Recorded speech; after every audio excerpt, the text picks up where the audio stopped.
సహచర మంత్రివర్గ సభ్యులు దామోదర్ రాజనరసింహ గారు, పొన్నం ప్రభాకర్ గారు, పొంగులేటి శ్రీనివాసరెడ్డి గారు, సీతక్క, వేం నరేందర్ రెడ్డి గారు, డాక్టర్ రోహిన్ రెడ్డి గారు ఈ పత్రికా సమావేశంలో పాల్గొని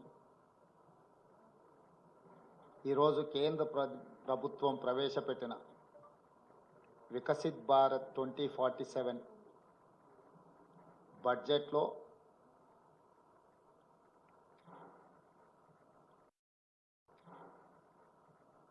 తెలంగాణ రాష్ట్రం పట్ల వివక్ష ప్రదర్శించడం కాదు, కక్షాపూరితంగా వ్యవహరించడంగా తెలంగాణ రాష్ట్ర ప్రజలు భావిస్తున్నారు. మా ప్రభుత్వం, మా మంత్రివర్గ సహచరులు 18 సార్లు ఢిల్లీకి వెళ్ళి ప్రధానమంత్రి, హోంశాఖ మంత్రి, ఇతర మంత్రులను, ప్రభుత్వ ఉన్నతాధికారులను కలిసి రాష్ట్ర పునర్విభజన చట్టంలో పొందుపరిచిన, పార్లమెంట్ ఆమోదించి హక్కులను కల్పించిన విషయంతో పాటు ఈ 10 సంవత్సరాలలో గత ప్రభుత్వం వివక్ష వల్ల, గత ప్రభుత్వం యొక్క అసమర్థత వల్ల జరిగిన నష్టాన్ని కూడా సవరించి తెలంగాణ రాష్ట్రానికి అవసరమైన నిధులను విడుదల చేయాలి అని చెప్పి మేము ప్రయత్నం చేసినాం. స్వయంగా నేనే 3 సార్లు ప్రధానమంత్రిని కలిసిన. మొదటిసారి తెలంగాణ రాష్ట్రంలో ప్రభుత్వం ఏర్పడిన వెంటనే నేను, ఉప ముఖ్యమంత్రి బట్టి విక్రమార్క గారు ప్రధానమంత్రి గారిని కలిసి ఎన్నికలు ముగిసిపోయినాయి, వివక్ష లేని, వివాదాలు లేని సత్సంబంధాలను రాష్ట్ర కేంద్ర ప్రభుత్వాల మధ్యలో నెలకొల్పి అభివృద్ధికి ఒకరికొకరం సహకరించుకొని ముందుకు వెళ్తామని మొదటిసారి కలిసి చెప్పడం జరిగింది. రెండవసారి నరేంద్ర మోడీ గారు తెలంగాణ రాష్ట్ర పర్యటనకు వచ్చినప్పుడు ఆదిలాబాద్లో నేనే స్వయంగా వెళ్ళి వారికి స్వాగతం పలికి ఆ రోజు ఒక అడుగు నేను ముందుకు వేసి, ఈ దేశంలో ప్రధానమంత్రి పెద్దన్న లాంటి వాడు, మీరు పెద్దన్నలాగా వ్యవహరించాల్సిన అవసరం ఉన్నది. రాష్ట్రాల అభివృద్ధి జరగాలి అని అంటే నిధుల కేటాయింపులతో పాటు అనుమతులు వేగంగా ఇవ్వాలి. తెలంగాణ రాష్ట్ర ముఖ్యమంత్రిగా ప్రధానమంత్రిని పెద్దన్నగా మేము భావిస్తున్నాము. పెద్దన్న పాత్ర మీరు పోషించండి అని చెప్పి ఒక అడుగు ముందుకేసి చెప్పడం జరిగింది. ఆ తర్వాత జాతీయ ఎన్నికల తర్వాత నరేంద్ర మోడీ గారు 3వసారి ప్రధానమంత్రిగా బాధ్యత స్వీకరించిన తర్వాత ఇప్పటి బడ్జెట్లో తెలంగాణ రాష్ట్రానికి అవసరమైన నిధులను, అవసరమైన ప్రణాళికను పొందుపరిచి తద్వారా తెలంగాణ రాష్ట్రానికి సహకరించమని చెప్పి 3వసారి ఢిల్లీకి వెళ్ళి ప్రధానమంత్రి గారిని కలవడం జరిగింది. అన్ని సందర్భాలలో బేసిజాలకు తావు ఇవ్వకుండా, అనవసరమైన వివాదాలకు అవకాశం ఇవ్వకుండా, ఈ దేశ ప్రధానమంత్రి వివిధ రాష్ట్రాల ముఖ్యమంత్రులకు పెద్దన్నలాగా ఉండాలి, మిమ్మల్ని మేము పెద్దన్నగా భావిస్తున్నాం, మా రాష్ట్రానికి చాలా సంవత్సరాలుగా వివక్ష జరుగుతున్నది కాబట్టి ఈ వివక్షను తొలగించి మా నిధులు కేటాయించండి అని వారిని కలిసి చెప్పడం జరిగింది. కేంద్ర ప్రభుత్వంలో ఉన్న మంత్రులందరినీ కూడా కలిసి విజ్ఞప్తి చేయడం జరిగింది. కానీ ఈరోజు వికసిత్ భారత్ 2047లో 48,21,000 కోట్ల రూపాయలతోని బడ్జెట్లు ప్రవేశపెట్టి, అదేవిధంగా బడ్జెట్ మొత్తం సారాంశాన్ని చూస్తే మొత్తం బడ్జెట్లో తెలంగాణ అనే పదాన్ని నిషేధించిండ్రు. తెలంగాణ అనే పదాన్ని కూడా పలకడానికి కేంద్ర ప్రభుత్వము ఇష్టపడడం లేదు. 10వ బడ్జెట్ సమావేశాల సందర్భంగా ప్రధానమంత్రి గారు తెలంగాణ రాష్ట్ర ఏర్పాటు ప్రక్రియను తప్పుపట్టినప్పుడు, తెలంగాణ రాష్ట్ర ఏర్పాటు ప్రక్రియనే పార్లమెంటు విధి విధానాలు ఉల్లంఘించి ఏర్పడింది అని అన్నప్పుడు వారి మనసులో ఇంత కక్ష ఉంది తెలంగాణ పట్ల అనేది తెలంగాణ ప్రజలు ఊహించలేదు. వారు మొదటి నుంచి ఎందుకో తెలంగాణ పట్ల వివక్ష కాదు, కక్ష చూపిస్తున్నట్టుగా అనిపిస్తుంది. గతంలో కేంద్రంలో ఉండే ప్రభుత్వాలకు ప్రతిపక్ష పార్టీలు అధికారంలో ఉన్న రాష్ట్రాల పట్ల వివక్ష చూపిస్తారని చర్చ జరిగితే అది ఎట్లుంటుందో మాకు అర్థం కాలేదు. కానీ ఇప్పుడు నరేంద్ర మోడీ గారి ప్రభుత్వము వివక్ష కాదు, కక్షాపూరితంగా తెలంగాణ ప్రజల పట్ల వ్యవహరించింది అని చెప్పి స్పష్టంగా మా ప్రభుత్వం భావిస్తున్నది. ఏపీ పునర్విభజన చట్టంలో భాగంగా ఆంధ్రప్రదేశ్కు రాజధాని నిర్మించడానికి, ఆంధ్రప్రదేశ్కు పోలవరం నిర్మించడానికి, ఆంధ్రప్రదేశ్లో వెనుకబడిన జిల్లాలకు నిధులను కేటాయించడానికి, ఎన్ని రకాలుగా ఆంధ్రప్రదేశ్కు నిధులను కేటాయించాలనో అన్నిటికీ ఆంధ్రప్రదేశ్ పునర్విభజన చట్టాన్ని ప్రస్తావిస్తూ ఆ నిధుల కేటాయించడానికి ఒక అవకాశంగా తీసుకున్నారు. ఆంధ్రప్రదేశ్కి ఇచ్చే నిధులను ఆంధ్రప్రదేశ్కు ఎందుకు ఇస్తున్నారని మేము అడగడం లేదు. పునర్విభజన చట్టంలో భాగంగా ఆంధ్రప్రదేశ్కు నిధులు ఇచ్చినప్పుడు పునర్విభజన చట్టంలో భాగంగా తెలంగాణకు నిధులు ఇవ్వాలన్న బాధ్యత కేంద్ర ప్రభుత్వానికి లేదా? అదే ఆంధ్రప్రదేశ్ పునర్విభజన చట్టంలో బయ్యారం ఉక్కు కర్మాగారం ఉంది, కాజీపేట రైల్వే కోచ్ ఫ్యాక్టరీ ఉంది, సాగునీటి ప్రాజెక్టులలో పాలమూరు రంగారెడ్డి ఎత్తిపోతలకు కేంద్ర ప్రభుత్వం పోలవరంకి ఏ విధంగా నిర్మాణానికి సహాయం అందిస్తున్నారో ఆ విధంగా నిధులను కేటాయించాలన్న ఆలోచన కానీ, అదేవిధంగా గిరిజన యూనివర్సిటీ 10 సంవత్సరాల తర్వాత ఇప్పుడు మొదలైన ములుగులో దాని నిధుల విషయంలో కానీ, అదేవిధంగా మేము స్పష్టంగా ప్రధానమంత్రి గారిని కలిసి మీకు నమోమి గంగే ప్రాజెక్టు లాగానో సబర్మతి రివర్ ఫ్రంట్ లాగానో మీ గుజరాత్కు మీ ప్రాంతాలకు ఏ విధంగా అయితే మీరు నిధులను కేటాయించుకున్నారో ఆ విధంగా మూసీ రివర్ డెవలప్మెంట్ ఫ్రంట్కు నిధులు కేటాయించమని చెప్పి మేము అడగడం జరిగింది. విశ్వనగరంగా విస్తరిస్తున్న 5 ట్రిలియన్ ఎకానమీ అని పదే పదే చెప్పే నరేంద్ర మోడీ గారు మీ ఆలోచన ఈ దేశం 5 ట్రిలియన్ ఎకానమీకి చేర్చుకోవాలంటే భారతదేశంలో 5 మహానగరాలలో హైదరాబాద్ నగరం ఒకటి. ఈ హైదరాబాద్ నగరానికి మెట్రో విస్తరించడం ద్వారా ఇక్కడ మౌలిక వసతుల యొక్క అభివృద్ధిని చేయడం ద్వారా విదేశాల నుంచి పెట్టుబడులను ఆకర్షించి లక్షలాది మంది నిరుద్యోగ యువకులకు ఉద్యోగ ఉపాధి అవకాశాలు కల్పిస్తే దేశం యొక్క ఎకానమీ పెరుగుతుంది అని చెప్పి వారికి చెప్పడం జరిగింది. కానీ మెట్రోకు కానీ మూసీ రివర్ డెవలప్మెంట్ ఫ్రంట్ విషయంలో కానీ RRR రీజనల్ రింగ్ రోడ్ విషయంలో కానీ ఏ విషయంలో కూడా ఈ బడ్జెట్లో ఒక్క రూపాయి కూడా తెలంగాణకు ఇవ్వడానికి ప్రయత్నం చేయలేదు. ఆనాడు యూపీఏ ప్రభుత్వంలో కేటాయించిన ITIR కారిడార్ను గతంలో తెలంగాణ అధికారంలో ఉన్న ప్రభుత్వము కేంద్ర ప్రభుత్వం ఇద్దరు వివక్ష వల్ల ITIR కారిడార్ను మరుగున పడిపోయింది. ITIR కారిడార్ వస్తే పెట్టుబడులు వస్తాయి, పెట్టుబడులతో పాటు IT రంగ నిపుణులకు వేలాది లక్షలాది ఉద్యోగాలు వస్తాయి, మీరు దానికి సంబంధించిన కార్యాచరణను కూడా చేపట్టండి అని చెప్పి కేంద్ర ప్రభుత్వానికి మేము విజ్ఞప్తి చేసినాం. ఈరోజు ITIR కారిడార్ గురించి ఎక్కడ ప్రస్తావన లేదు. ఈరోజు రైతులను ఆదుకోవడానికి ఒక ప్రత్యేక కార్యాచరణ ఏది తెలంగాణ రాష్ట్రానికి ఇవ్వలేదు. ఎడ్యుకేషన్ పట్ల కానీ, ఇరిగేషన్ పట్ల కానీ, హెల్త్ పట్ల కానీ, ఎంప్లాయ్మెంట్ పట్ల కానీ ఏ ఒక్క అంశంలో కూడా కేంద్ర ప్రభుత్వము తెలంగాణ యొక్క అభివృద్ధి కోసము ఆలోచన చేయలేదు. ఈరోజు సబ్కా సాత్ సబ్కా వికాస్ అనేదైతే ఉందో ఈ స్లోగన్ బోగస్ అని చెప్పి బీజేపీ నిరూపించింది. వికసిత్ భారత్ అనే దాంట్లో తెలంగాణ భాగం కాదు అని ప్రధానమంత్రి గారు అనుకుంటున్నట్టుగా ఉన్నది. అసలు మొత్తం బడ్జెట్ను స్థూలంగా చూస్తే వికసిత్ భారత్ 2047 48,21,000 కోట్ల రూపాయల బడ్జెట్ను చూస్తే కుర్చీ బచావో బడ్జెట్ లాగా ఉన్నది. బీహార్కు ఆంధ్రప్రదేశ్కు తప్ప ఇతర రాష్ట్రాల పట్ల కేంద్ర ప్రభుత్వం వ్యవహరించిన తీరు కేవలం కుర్చీని కాపాడుకునే ప్రయత్నంలో భాగంగానే ఈ బడ్జెట్ను ప్రవేశపెట్టినట్టుగా కనిపిస్తుంది. ఇది ఏ రకంగా కూడా ప్రధానమంత్రి గారికి గౌరవాన్ని తెచ్చిపెట్టదు.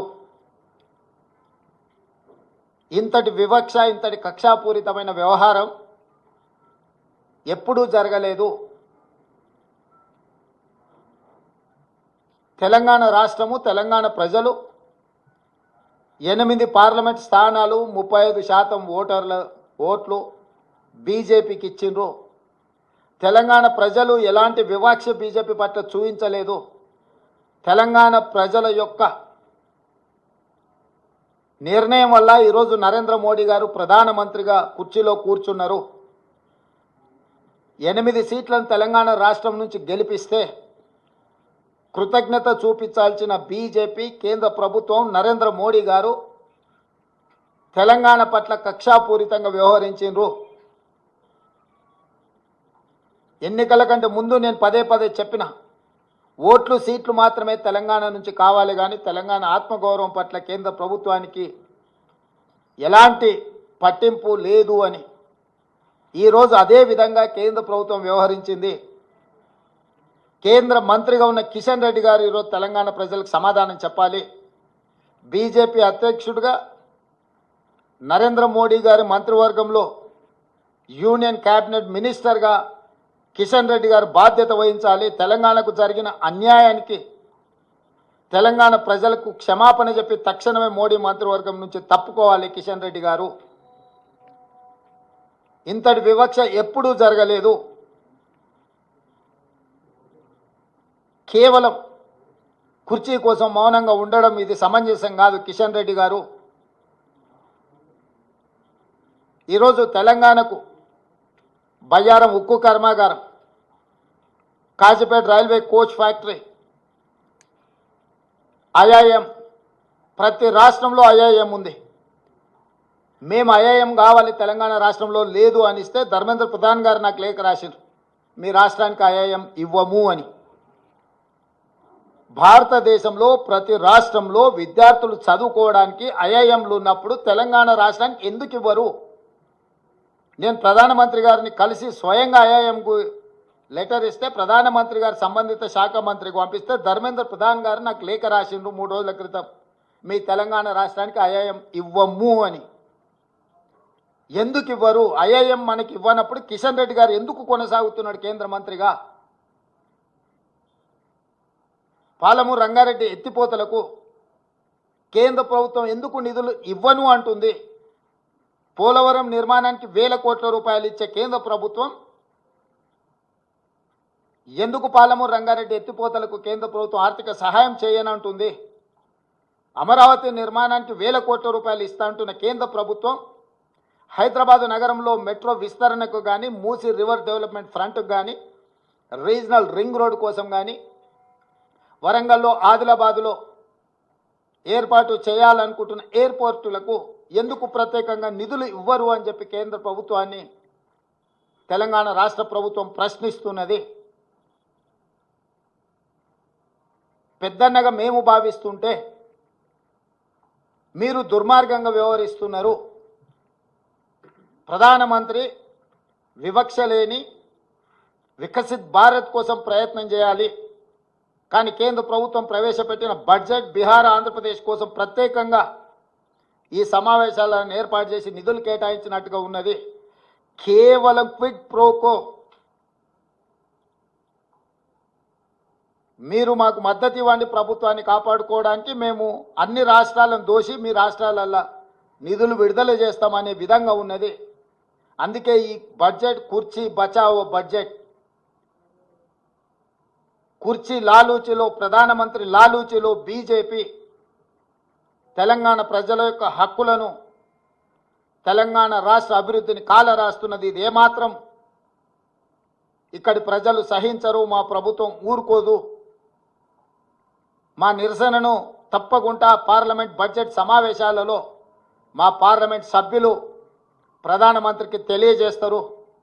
8 మంది ఎంపీలను బీజేపీకి ఇస్తే మౌనంగా ఉండొచ్చేమో, బానిసలుగా తల వంచుకొని మోడీ ముందు నిలబడి ఉండొచ్చేమో, కానీ కాంగ్రెస్ నుంచి గెలిచిన 8 మంది పార్లమెంట్ సభ్యులు మిగతా పార్లమెంట్ సభ్యులను అందరిని కూడా సమన్వయం చేసుకొని తెలంగాణ ప్రజల యొక్క హక్కుల కోసం ఖచ్చితంగా పార్లమెంట్లో నిరసన తెలుపుతారు. ఆంధ్రప్రదేశ్ పునర్విభజన చట్టము అని అంటే కేవలం ఆంధ్రప్రదేశ్కే నిధుల విడుదల కాదు, ఆంధ్రప్రదేశ్ పునర్విభజన చట్టం అనేది తెలంగాణ రాష్ట్రానికి కూడా వర్తిస్తుంది. ఇది అవగాహన రాహిత్యమా, కక్షాపూరితమైన వివక్షణ? బీజేపీ నాయకత్వం చెప్పాలి తెలంగాణ ప్రజలకు సమాధానం. మేము ఎంత ఫ్రెండ్లీగా ఉండడానికి ప్రయత్నం చేసినా, ఎంత కేంద్ర ప్రభుత్వం నుంచి సహకారాన్ని పొందాలని మేము చేస్తున్న ప్రయత్నాలు ఏవి ఇది తెలంగాణ ప్రజల చేతగానితనం కాదు, ఇది తెలంగాణ ప్రజల యొక్క మంచితనం. అందుకే సవరించిన బడ్జెట్లోనైనా నిర్మలా సీతారామన్ గారికి అవకాశం ఉంది.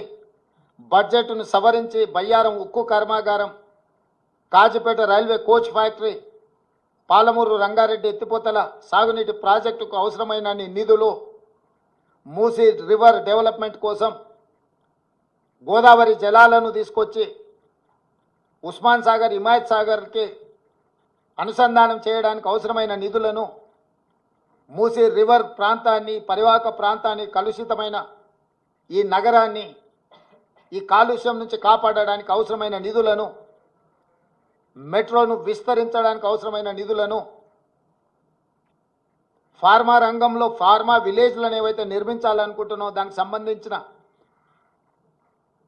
ఇన్ఫ్రాస్ట్రక్చర్ కోసం అవసరమైన నిధులను సవరించిన బడ్జెట్లో పెట్టి వ్యవహరిస్తున్న విధానాన్ని మార్చుకొని కక్షలు వివక్షలు పక్కన పెట్టి తెలంగాణ రాష్ట్ర అభివృద్ధికి సహకరించాలి. అట్లా కాకుండా వ్యవహరిస్తే భారతీయ జనతా పార్టీకి తెలంగాణ రాష్ట్రంలో నూకలు చెల్లినట్టే. ఉపన్యాసాలు ఇవ్వడం కాదు కిషన్ రెడ్డి గారు, ఢిల్లీ నుంచి ఏం నిధులు తెచ్చినావు ప్రజలకు జవాబు చెప్పు.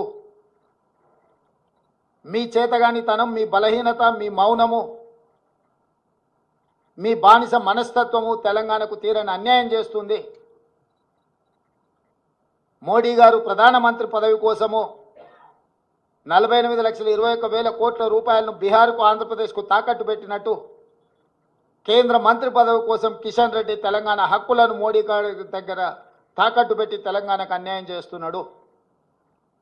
అందుకే రేపటి జరగబోయే శాసనసభ సమావేశాలలో ప్రశ్నోత్తరాల సమయం పూర్తి అయిన వెంటనే మా లెజిస్లేటివ్ అఫైర్స్ మినిస్టర్ మిత్రుడు శ్రీధర్ బాబు గారికి నేను సూచన చేస్తున్నా, ఈ వివక్షను, ఈ కక్షాపూరితమైన వ్యవహారాన్ని తిరస్కరిస్తూ తెలంగాణ హక్కులను కాపాడడానికి శాసనసభలో చర్చించి తీర్మానం చేసి అధికారికంగా ప్రధానమంత్రి గారికి తెలియజేయడానికి అవసరమైన అన్ని రకాల చర్యలను రేపు శాసనసభలో మీరు బాధ్యత తీసుకొని క్వశ్చన్ అవర్ తర్వాత దీని మీద చర్చకు ఉపక్రమించండి అని చెప్పి మా సహచర మంత్రుడికి నేను సూచన చేస్తున్నా. ఈ వివక్ష మంచిది కాదు. ఈ వివక్షనే తెలంగాణ రాష్ట్రం అవతరించడానికి, ఈ వివక్షనే ఇతరుల యొక్క ఆధిపత్యం మీద ప్రజలు ఇచ్చిన తీర్పు, ఈ రాష్ట్ర ప్రజలు ఇచ్చిన తీర్పు 2023. మళ్ళీ మీరు తెలంగాణ ప్రజలను మళ్ళొకసారి కార్యాచరణ చేపట్టే విధంగా మాకు తప్పని పరిస్థితి కల్పించవద్దు అని చెప్పి ప్రధానమంత్రి గారికి నేను విజ్ఞప్తి చేస్తున్నా. భారతీయ జనతా పార్టీ 8 మంది పార్లమెంట్ సభ్యులకు కూడా నేను సూచన చేస్తున్నా. అదేవిధంగా ఎంఐఎం పార్లమెంట్ సభ్యుడు కూడా నేను విజ్ఞప్తి చేస్తున్నా. కాంగ్రెస్ పార్లమెంట్ సభ్యులతో పాటు తెలంగాణ పార్లమెంటు 17 మంది సభ్యులు, రాజ్యసభలో ఉన్న వాళ్ళు కూడా ఈ అవసరమైన నిరసన కార్యక్రమానికి సహకరించాలి. మీ చిత్తశుద్ధిని నిరూపించుకోవాలి. రాష్ట్రం యొక్క హక్కులను, రాష్ట్రం యొక్క అనుమతుల కోసం రాజకీయాలకు అతీతంగా అందరం కలిసికట్టుగా నిలబడి కొట్లాడాల్సిన సమయం, సందర్భం వచ్చింది. కాబట్టి ఈరోజు తెలంగాణ రాష్ట్రానికి బడ్జెట్లో తీరని అన్యాయం జరిగింది. నరేంద్ర మోడీ గారు వివక్షపూరితంగా కక్షా సాధింపు చర్యలకు పాల్పడుతున్నాడు తెలంగాణ ప్రజల పట్ల. దీన్ని తీవ్రంగా కాంగ్రెస్ పార్టీ, మా ప్రభుత్వము ఖండిస్తుంది. దీనికి సంబంధించిన కార్యాచరణ అటు పార్లమెంటులోనూ ఇటు శాసనసభలోనూ తప్పకుండా నిరసన కార్యక్రమం చేపట్టడం జరుగుతుంది.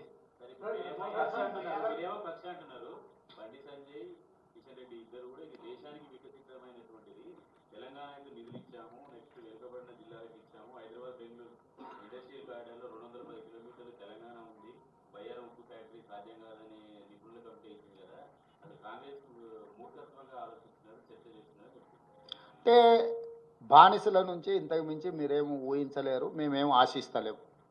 బానిస మనస్తత్వం కాబట్టి ఈ రకమైన ఆలోచన చేస్తారు. బానిసలుగా కాకుండా తెలంగాణ పౌరులుగా వాళ్ళు ఆలోచన చేస్తే పరిష్కారం దొరుకుతుంది. పోలవరం కట్టడానికి 1000 కోట్ల రూపాయలు ఇచ్చినప్పుడు పాలమూరు రంగారెడ్డి ఎత్తిపోతలకు ఎందుకు ఒక్క నయా పైసా కూడా ఇవ్వలేదు? కిషన్ రెడ్డి గారు సమాధానం చెప్పగలరా? ఐటీఐఆర్ కారిడార్లో 1000 కోట్ల రూపాయలు పెట్టుబడి పెడితే లక్షలాది ఉద్యోగ అవకాశాలు, ఉపాధి అవకాశాలు ఉన్నప్పుడు ఎందుకు అనా పైసా ఇవ్వలేదు?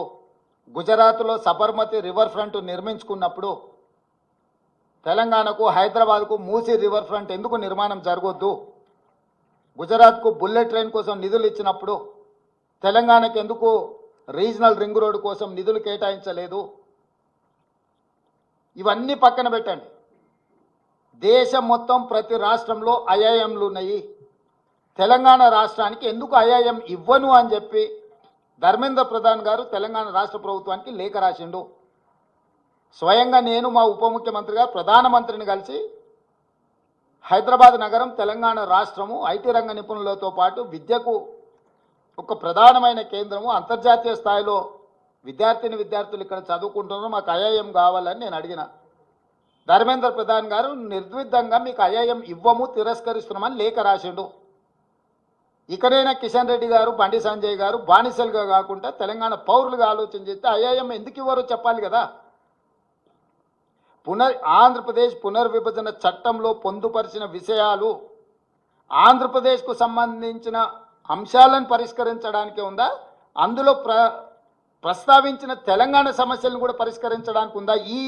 ఈ ఒక్క విషయంలో బండి సంజయ్, కిషన్ రెడ్డి గారి యొక్క ఆలోచన ఏందో చెప్పమను రే. పునర్విభజన చట్టంలో పొందుపరిచిన ఆంధ్రప్రదేశ్కు మీరు ఎందుకు ఇచ్చిందని మేము అడుగుతలేం, ఇవ్వండి. తెలంగాణకి ఎందుకు ఇవ్వడం లేదని నేను అడుగుతున్నా. చట్టబద్ధంగా తెలంగాణ ప్రజలకు ఇచ్చిన హక్కులు బయ్యారమేమో ఉపయోగపడలేదు, కాజీపేట రైల్వే కోచ్ ఫ్యాక్టరీ ఏమో అవసరమే లేదు, ఐఐఎం అసలు తెలంగాణ విద్యార్థులు చదువుకోవాల్సిన పని లేదు, ఐటీఐఆర్ కారిడారు ప్రస్తావనే లేదు. ఇంకా ఎందుకు బుకాయించాలనుకుంటున్నారు కిషన్ రెడ్డి గారు, బండి సంజయ్ గారు?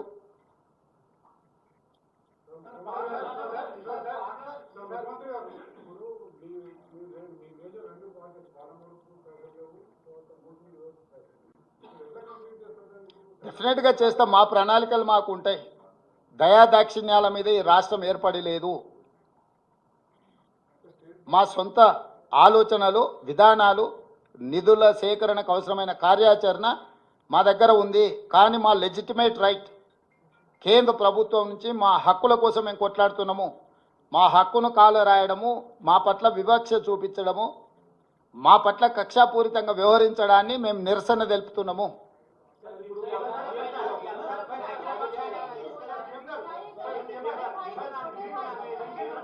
ఏం ప్రతాప్, చూద్దాము. అంటే అసలు కేంద్ర ప్రభుత్వం వైపు నుంచి స్పందన రానియండి. ఇప్పుడు మొదట మా నిరసనను, మా ఆలోచన విధానాన్ని కేంద్ర ప్రభుత్వానికి తెలియజేసే ప్రయత్నం చేస్తున్నాము.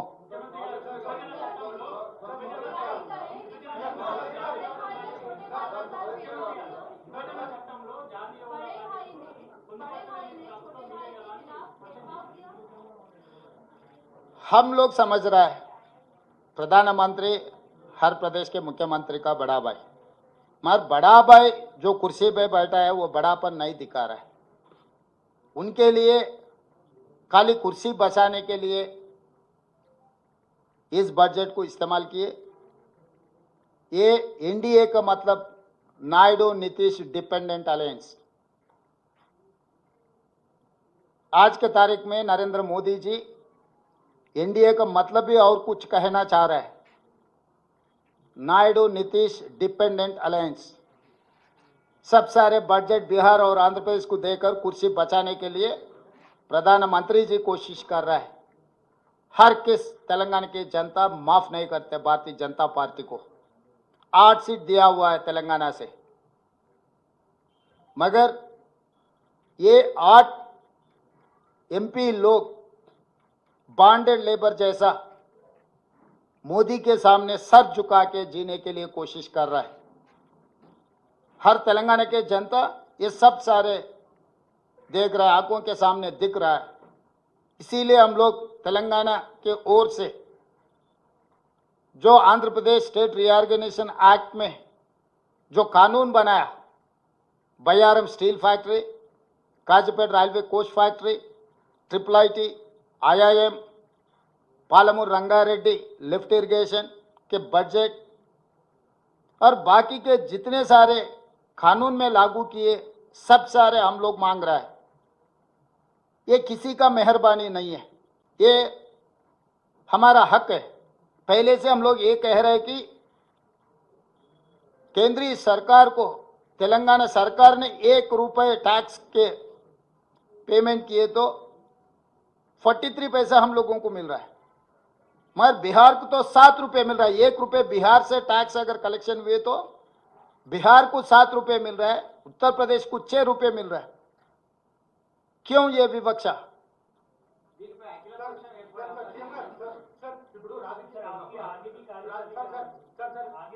हाँ, इसीलिए हमारे जो 8 लोग तेलंगाना के MP से कांग्रेस पार्टी के, बाकी के सहयोगी को समन्वय कर लेके हम लोग जो कार्याचरण लेना है लोकसभा में ही लेंगे। प्रधानमंत्री महोदय को हम दिखाएंगे ये विकसित भारत नहीं है, ये सबके साथ सबका विकास नहीं है, कुछ लोगों के साथ विकास। वो विकास इसीलिए किसी के लिए कुर्सी बचाने का काम में लग गए, किसी ने माल उठाने में लग गए।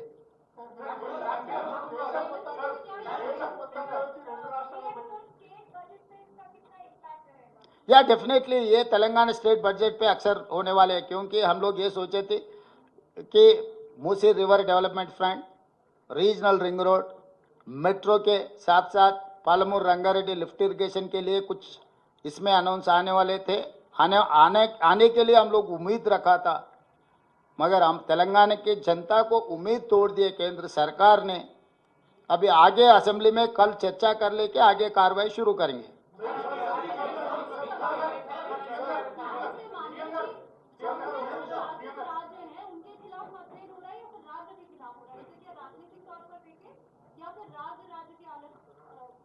नहीं, अभी कुर्सी बचाने में लग गए, ये कुर्सी बचाओ बजट, इसीलिए बिहार आंध्र प्रदेश को ज़्यादा दे दिए कि अभी ये India dependent on Bihar and Andhra Pradesh. That is how they allocated funds to Bihar and Andhra Pradesh. We are not opposing allocating to Bihar and Andhra Pradesh. हम लोगों की मांग एक ही है, क्यों तेलंगाना को नहीं दिए?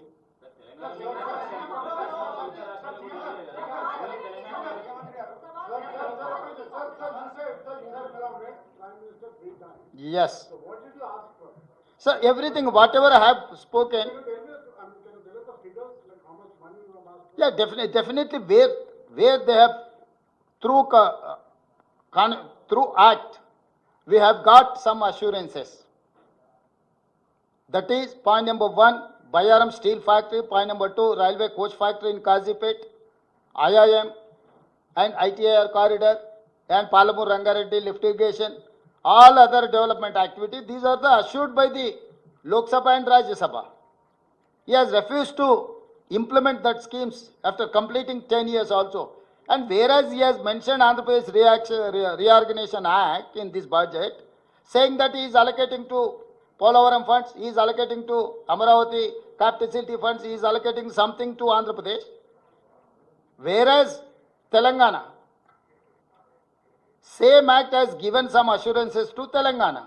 Why he has refused to implement that? That is what we are asking. We are not asking less or more. We are asking our legitimate right. We are demanding that, Mr. Prime Minister, please implement our assurances. You cannot ignore just like that. If you don't have any political connection or personal connection or emotional connection with the Telangana people, okay, people will say tomorrow what is going to happen, you see.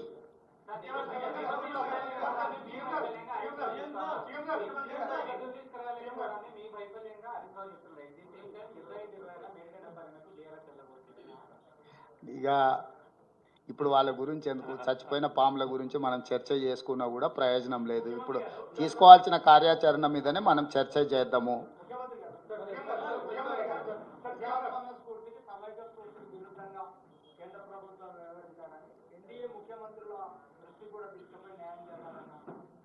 అంటే నేను అనేది NDA ముఖ్యమంత్రుల వీళ్ళ వాళ్ళ కాదు, ఒక రాష్ట్రానికి రావాల్సిన నిధులు.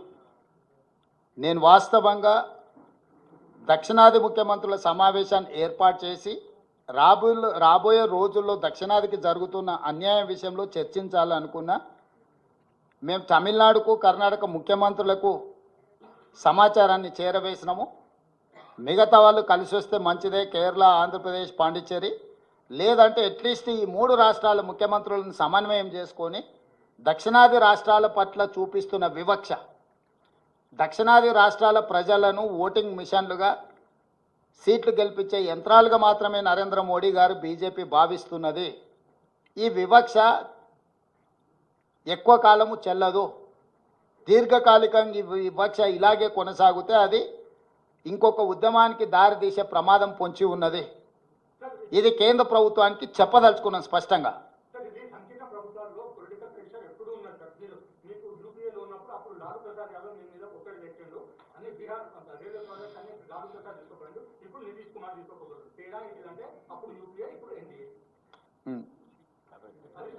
Good question.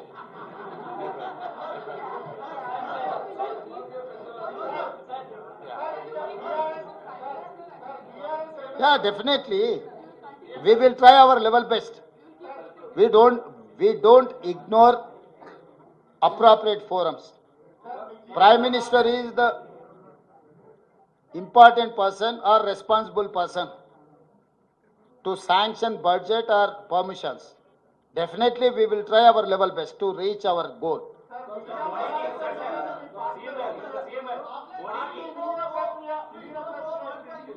हाँ,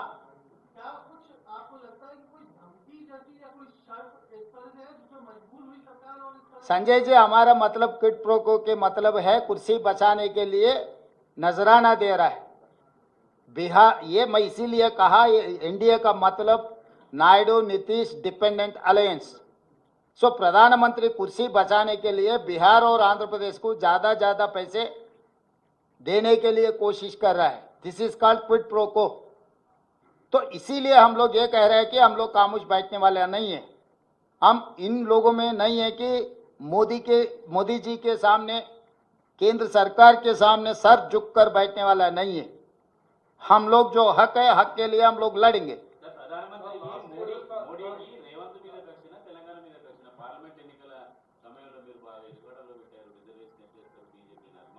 ఆయన అంతకంటే ముందు బడ్జెట్ సమావేశాలనే తెలంగాణ రాష్ట్ర ఏర్పాటు ప్రక్రియనే తప్పుబట్టిండు.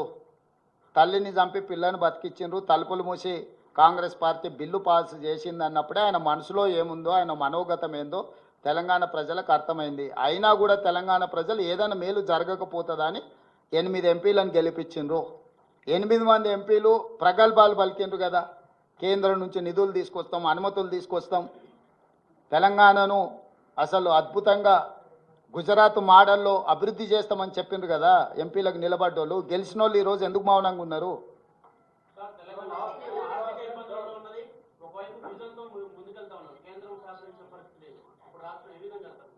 ఖచ్చితంగా విజన్తోనే వెళ్తాం ముందుకు.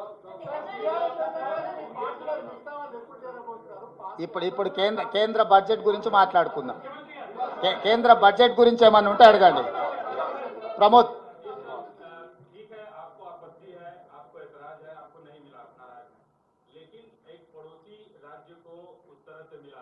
क्योंकि पड़ोसी राज्य की अर्थव्यवस्था पे पड़ोसी राज्य को फायदा होता है। जैसा तेलंगाना से आंध्र पे कुछ लोग डिपेंडेंट है, वहाँ की इकोनॉमी उस पर डिपेंड करती है। तो क्या आप उस लिहाज से आप हटा दीजिए तेलंगाना, आप एक मुख्यमंत्री के तौर पे, तेलंगाना के नागरिक के तौर पे आप अपना कंसर्न जता चुके हैं, लेकिन आंध्र प्रदेश को जो मिला है उसको आप कैसे देखते हैं? क्योंकि 10 सालों से आंध्र बाइफर्केशन के बाद आंध्र प्रदेश के साथ क्या हुआ एक्सप्लेन करने की जरूरत नहीं है, लेकिन वो मिला है उसको आप वेलकम करते हैं? प्रमोद जी, मैं मेरी बात साफ आपके सामने रख चुका है। Andhra Pradesh reorganisation act for Andhra Pradesh as well Telangana. तो आंध्र प्रदेश रीऑर्गेनाइजेशन एक्ट को आप पढ़ने में ही गलती कर रहे हैं। पूरा निर्मला सीतारामन जी का जितने भी पेजेस बजट रख चुकी है, पूरा देखो, कहीं तेलंगाना के शब्द भी नहीं है। इतना विवक्षा क्यों तेलंगाना के खिलाफ? तेलंगाना के नाम लेने के लिए भी मोदी जी सरकार तैयार नहीं है। क्यों? 8 MP दिए हम लोग, इसीलिए आप लोग तेलंगाना के नाम भी लेने के तक अब तैयार नहीं है। ये गलत है। नहीं भाई, आंध्र प्रदेश को देने दो, बिहार को देने दो, और कोई प्रदेश राज्य को देने दो, हमको कोई एतराज नहीं, हमको कोई आपत्ति नहीं है। बगल में क्यों दिए, ऐसे ऐसे विवक्षा की बात हम लोग नहीं कहते। हमारा हक हम मांग रहा है। हमारा हक मोदी जी या भारतीय जनता पार्टी ने नहीं छीन ले सकते। हमारे हक के लिए हम लोग लड़ रहे हैं। आप पीसीसी प्रेसिडेंट हैं, आपकी पार्टी की पीसीसी प्रेसिडेंट शर्मिला जी की भी यही राय है। हाँ, नो, शर्मिला जी को पूछना है, मुझे पूछे तो मैं क्या कहूँ। आप जानकारी करो शर्मिला जी से अभी क्या हो रहा है।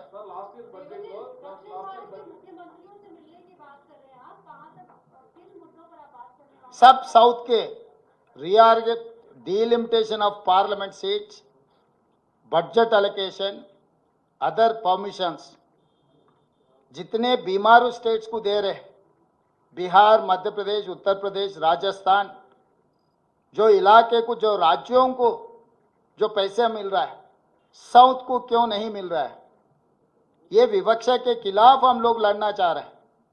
इसीलिए हम लोग ये कोशिश करेंगे कि तमिलनाडु को और कर्नाटक को आगे जो हमारे साथ में आएंगे, सब लोगों को साथ में लेकर आगे चलाने के लिए हम कोशिश करेंगे।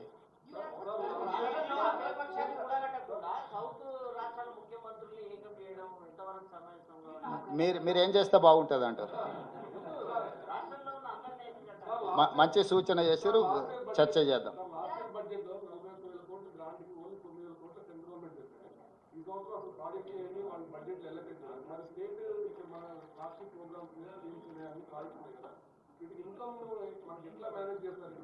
శ్రీనివాస్ గారు, మీరు అర్థం చేసుకోండి, మనం ఇప్పుడు హక్కుల కోసం మాట్లాడుతున్నాం. మన హక్కులు వాళ్ళు కాల రాసినంత మాత్రాన మనం చచ్చిపోతామని మీరు భావించకండి. బ్రతికుండడం ఎలాగో, అభివృద్ధి చెందడం ఎలాగో మాకు తెలుసు. 75 సంవత్సరాలలో దాదాపుగా 50 సంవత్సరాలుగా పైగా ఎన్నో వివక్షల్ని, ఎన్నో విపత్కర పరిస్థితులను ఎదుర్కొని పరిపాలనను అందించి దేశాన్ని ఆర్థిక సంక్షోభం నుంచి అభివృద్ధి పదం వైపు నడిపించింది కాంగ్రెస్ పార్టీ. ఈ సంక్షోభం నుంచి కూడా రాష్ట్రాన్ని బయటపడేసే ప్రణాళిక, వ్యూహం మా దగ్గర ఖచ్చితంగా ఉంది. కానీ ఈరోజు మేము మాట్లాడుతున్నది మా హక్కులను నరేంద్ర మోడీ గారు కాల రాసిండ్రు. నరేంద్ర మోడీ గారు హక్కులను కాల రాస్తుంటే కిషన్ రెడ్డి గారు మౌనంగా తల వంచుకొని మోడీ గారి బానిసలాగా వ్యవహరిస్తున్నారు 8 మంది బీజేపీ పార్లమెంట్ సభ్యులు. ఈ విషయాన్ని మీకు తెలంగాణ ప్రజలకు వివరించడానికి పత్రికా సమావేశం ఏర్పాటు చేయడం జరిగింది. దీనికి సంబంధించి రేపు శాసనసభలో పూర్తి స్థాయిలో చర్చకు పెడతాము. ఇంతకుముందు మిత్రులు అడుగుతున్నారు కదా, ఎవరు అందరినీ కూడగట్టాలని. శాసనసభలో చర్చ పెట్టడం అంటేనే అందరినీ కూడగట్టడం అని. సో రేపు ఎవరు ఎటువైపు ఉన్నారో, విలీనాల ప్రక్రియలో ఎవరు పాల్గొంటున్నారో, చీకటి ఒప్పందాలకు ఎవరు ప్రయత్నం చేస్తున్నారో, ఎవరిని ఎవరు కౌగిలించుకోవాలనుకుంటున్నారో, ఇవన్నీ కూడా పాలకు పాలు నీళ్లకు నీళ్లు. రేపు శాసనసభలో ప్రశ్నోత్తరాల సమయం తర్వాత స్పీకర్ గారు అనుమతి తీసుకొని ఈ చర్చకు ముందుకెళ్తాము. ఆ చర్చలో అందరి రంగులు బయటపడతాయి. ఇక కలిసి వస్తారో కాలగర్భంలో కలిసిపోతారో నేను చెప్పలేను కదా. నేను అందరు కలిసి తెలంగాణ రాష్ట్ర హక్కులను సాధించుకున్నామని చెప్తున్నా. సభలో వాళ్ళ విధానం ఏందో వాళ్ళు చెప్పనియండి. అందుకే ఈరోజు సూచన చేస్తున్నా ప్రధాన ప్రతిపక్ష నాయకుడు మాజీ ముఖ్యమంత్రి చంద్రశేఖరరావు గారికి తెలంగాణ హక్కుల మీద, తెలంగాణ నిధుల మీద కేంద్ర ప్రభుత్వం మీద ఒత్తిడి తీసుకొచ్చి రాబట్టుకోవాలని ఏదైతే రేపటి సభలో చర్చ జరగబోతుందో వారు శాసనసభకు వచ్చి చర్చలో పాల్గొని కేంద్ర ప్రభుత్వాన్ని నిలదీసి రాష్ట్రాన్ని నిధులను, రాష్ట్రానికి అవసరమైన అనుమతులను సాధించడానికి వారు కలిసి రావాలి. వారు సభకు వస్తే వారు తెలంగాణ ప్రజల పక్షాన నిలబడ్డట్టు, వారు సభకు రాకపోతే యాజ్ ఇట్ ఈస్గా కిషన్ రెడ్డితో పాటు కేసీఆర్ గారు కూడా మోడీ ముందు మొకరిల్లినట్టు మౌనమే బానిసత్వానికి పర్యాయపదంగా భావించాల్సి వస్తుంది. ధన్యవాదాలు.